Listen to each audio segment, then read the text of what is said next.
Yes. Welcome in to Colby Sapp's Mystery Shotgun. I am your host, Colby Sapp, along with Pod Racer Tim. Can I get a what?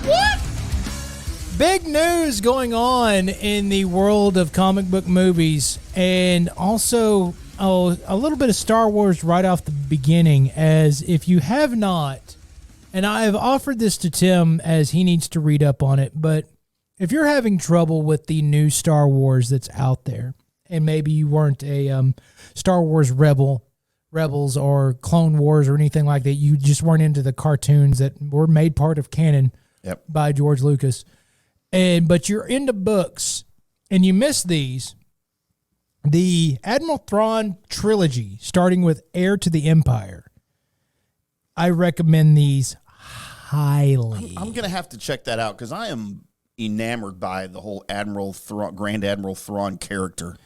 It's probably it is the Thrawn trilogy, so it's all about him. And Heir to the Empire, I'll tell you this, it's a lot of Han, it's a lot of Luke, it's a lot of Leia. It's 5 years after Return of the Jedi. Because my question was, well, if he all so powerful, where was he during the first trilogy? He was out for the Empire in the unknown region. Right. But what was he doing there? He was doing the Emperor's bidding.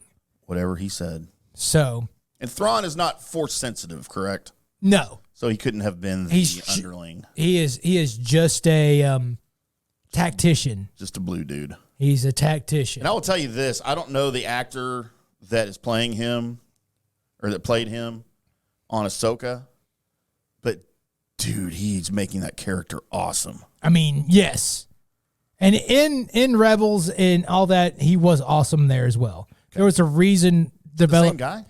I mean, it's not the voice actor or whatever. It wasn't the same guy. No, but it's played the same way. Okay.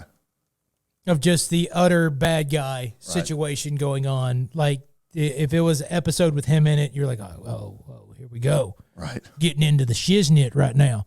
But I do recommend those because I am going through the audiobook versions of them right now, and entertaining is all hell.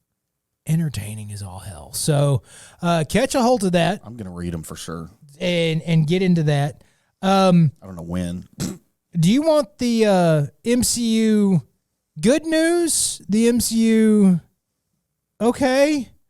Or the worst possible news that you have is what I want first. They're canceling Marvel. They're not canceling Marvel. Okay. The Marvels is having a little bit of mixed going on, as they should have, usually by now, we already start seeing reviews and such. It's not out yet, but usually the critics that got to see it get to go issue what they thought about it. They've put the embargo down. Saying you can't talk until it's out. That normally happens with your DC movies. That doesn't normally happen with your Marvel movies. So watch out for that, because that's a bad sign. It could be a sign that it's just a bunch of critics that are ready to jump all over anything comic book movie. Because that is also a thing, and we may get into it and love it. Because the okay news that's out about this is that I can guarantee you, with the Marvels and with what's going on in Loki season 2, by the way, the next episode, get ready for a cliffhanger. Oh, I got to catch up on the new one. Have you watched the third one? No, I'm just too in. Okay. Because it comes out on Tuesday, right? So it came out yesterday? No, the third one was been out. I think it's Thursdays. Oh, okay. So the third one's been out, but I'm talking about the fourth one. Okay, right. The fourth one's going to be a little bit of a cliffhanger, guys. Hold on to your butts. But with Loki season 2, with the Marvels, and with Deadpool 3, this is all going to start to tie together and form what you know about Secret Wars. So that's the news. We've been complaining about that. with the MCU. It's just not meshing. Mm-hmm. It's not feeling like it's not feeling like Thanos, right? It's just not coming together. Well, get ready. It's going to start really coming together, and it may be a little bit fast for you, but we've been waiting a long enough time for it to get there, so it's a-coming. Some not so good news.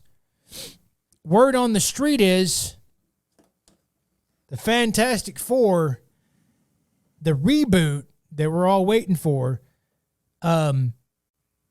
they've taken a look at, the script and everything that's going to be for this movie, and it's getting a lot of criticism from the people that seen the script as being, I hate these two words put together, too woke. What does that even mean? It means it's going to trigger too many people? Yes, it's going to try and force upon you the whatever of the world that you think doesn't match your old-fashioned or just what you think is normal ideals. And that's what too woke means. Like, woke means is that you understand, you see past the BS or whatever. Right. Well, too woke is that you're now throwing back the BS and whatever. Jesus. Which is going to trigger a lot of people. It doesn't trigger me. I'll be honest. I don't care. Right. I'm not going to learn anything you're trying to teach me anyway. So I'm good. Right. I don't really care. And I just entertain me and please make a good Fantastic Four movie. That's all I care about. Has there been a good Fantastic Four movie yet? I mean, I'm not saying there isn't. I'm asking. Like from your expert vantage point. I kind of liked the first with Evans as Human Torch, the first one of that. The second one where they fought the Cloud, I'm out. The one where they never escaped the room they were in because the guy that was over the film was pissed off at the movie company because he didn't like the things that they were issuing and confined him to do. Right. But yeah, the first one was okay. It wasn't great, especially by today's standards. Right. By the standards it was when it came out, yeah, it was all right. It was all right.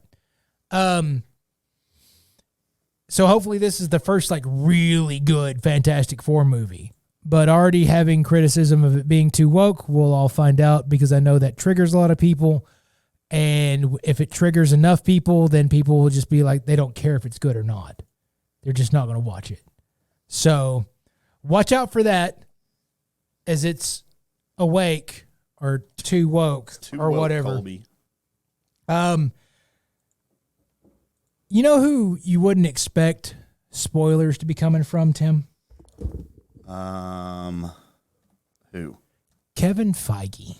Yeah, because he's usually the one that puts the lid on stuff, right? He's usually the one that's the reason why the guy automatically stops speaking during the middle of talking to Conan or whatever, right? Right. Just shuts up because, Kevin Feige's goes over there with, a sniper rifle just ready to just remove him from the world. Quote, hold on to your butts, by the way, and this might be a slight spoiler alert of things that are coming up. On the multiverse note, we recognize there are stories, movies, and series that are not canonical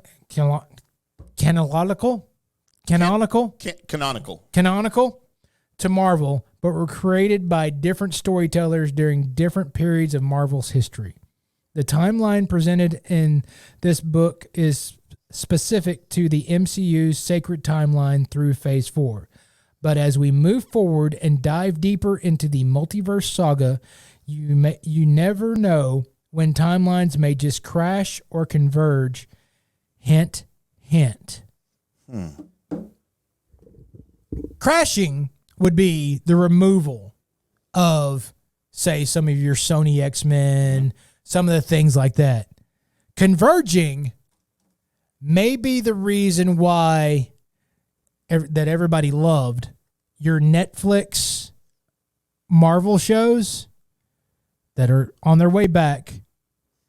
They may be converging into the sacred timeline.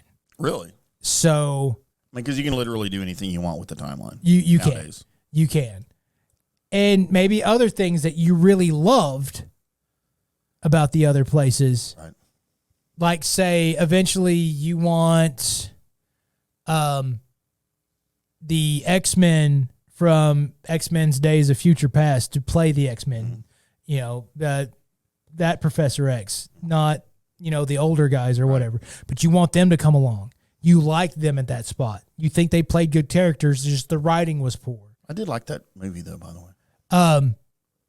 You can bring them along. Or you can crash that timeline. That was Rebecca Romaine, right? No, that was Hunger Games as Miss. Oh, that was already? Yeah. Oh, because it was younger, right? Yes. That's right. That's her first appearance. Yeah. So, and that was also the dude from Wanted playing Professor X. Yeah. James McAvoy. Yeah. Correct. So, and Fassbender is Magneto. Mm-hmm. So, all of that, you could keep it. Or you could crash part of it and converge part of it. All of that's open, according to Kevin Feige, which means it's a possibility, you guys. I mean, that could make it better, though. It could, because you know what it would alleviate on a lot of these characters? The need for the backstory. Mm-hmm.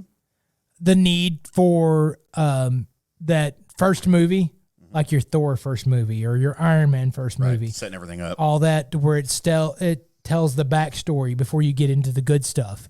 You could bypass all of that and get right into the things that people want to see with, your X-Men and Avengers on the same screen, and all of that happen quick, fast, and in a hurry, which